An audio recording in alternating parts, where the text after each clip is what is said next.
ndikaenda nchigwa cha imfa pakati pa nyanja ya mafunde ndikamadutsa ine ng'anjo ya moto Ambuye inu muli nane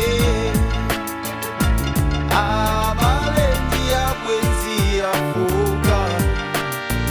enandileka ndipo enandinyoza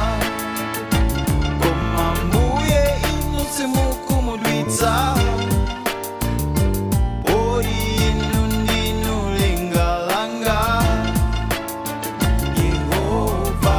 ndinu linga langa Lokosa ndinu linga langa Mandizinga ine paliponse Yehova ndinu linga langa Yehova ndinu linga langa Lokosa ndinu linga langa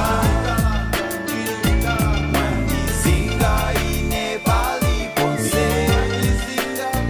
Yehova ndinu linga langa